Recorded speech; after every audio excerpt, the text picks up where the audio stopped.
Hi viewers. இன்னைக்கு மே 30 சிறகடிக்க ஆசை serial என்னாச்சுன்னு சொல்லி பார்க்கலாம்க்கு முன்னாடி எங்கள் சேனல் சப்ஸ்கிரைப் பண்ணாதவங்க மறக்காம சப்ஸ்கிரைப் பண்ணுங்க.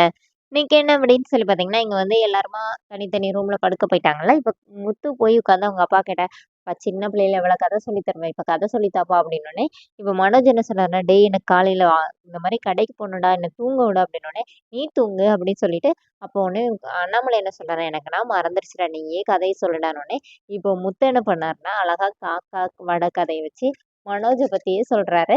அந்த மாரி கதை சொல்லிட்டு இருக்கும்போது மனோஜ், "எப்பா இவன் என்னதான்ப்பா சொல்றான்?" அப்படின்னு சொன்னோனே, அண்ணாமலை, "சும்மா இருடா" அப்படின்னு முத்து பாட்டு கதை பேசிட்டே இருக்கிறாரு. அண்ணாமலை நல்லா கொரட்டை விட்டு தூங்குறாரு. மனோஜுக்கு வந்து கொரட்டை சத்தம் தாங்க முடியாம வெளியில வந்துடுறாரு. இங்க என்ன ஆகுதுன்னா, மீனா வந்து இவங்க விஜயா ரூம்ல தூங்க வர்றாங்கல்ல, இந்த மாரி தராதரம் இல்லாதவங்க கூடலாம் தூங்கணுமோன்னு நான் நெனச்சுட்டேன் அப்படின்னு சொல்லிட்டு ரொம்ப ஓவராவே பேசுறாங்க விஜயா. அப்புறமா மீனா வந்து கீழயே படுத்துக்கிறாங்க. இப்ப ரோஹிணி வந்தோனே, "இவ கூடலாம் தூங்கணுமா, மேல வந்து படுத்துக்குவாளோன்னு நெனச்சேன்" அப்படின்னோனே, "என்ன ஆன்ட்டி என்னையும் அப்படியா சொல்றீங்கன்னோனே, உன்ன அப்படி சொல்வேனாமா" அப்படின்னு சொல்லிட்டு ரோஹிணிய வந்து பக்கத்துல படுக்க வச்சுக்கிறாங்க. இங்க விஜயாவும் ஒரு பக்கம் அப்படி கொரட்டை விடுறாங்க.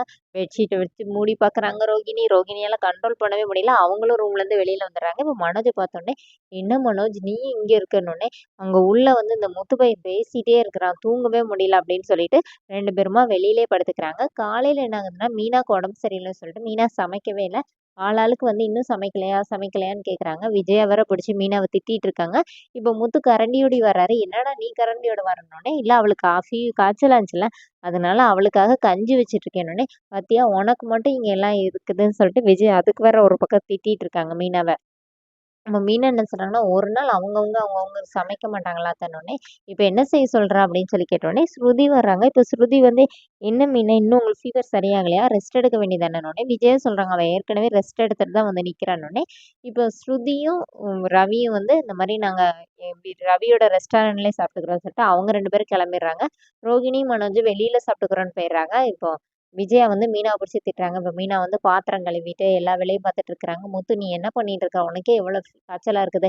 அப்பா கஞ்சி குடிச்சுக்குவாரு. அம்மா எதனாச்சும் பண்ணிக்குவாங்க. நீ சும்மா இரு, சும்மா இருன்னு" கேட்க கேட்க சொல்ல சொல்ல மீனா கேட்க மாட்டேங்கிறாங்க. அதோட என்னோட எபிசோட் ரன் பண்ணிட்டாங்க. நாளைக்கு என்ன அப்படின்னு சொல்லி பார்த்தீங்கன்னா, ரோஹிணிக்கு வந்து அவங்க அம்மா கால் பண்ணி அழுறாங்க. "என்னம்மா ஒண்ணு தான் என்ன ஃபோன் பண்ணாதன்னு சொல்லியிருக்கேன்ல, இப்ப என்ன அழுதுட்டு இருக்கன்னோனே" இந்த மாரி "கிரிஷ ஹாஸ்பிட்டல்ல சேர்த்துருக்கேன்டின்னு" சொல்லி அவங்க அம்மா அழுறாங்க.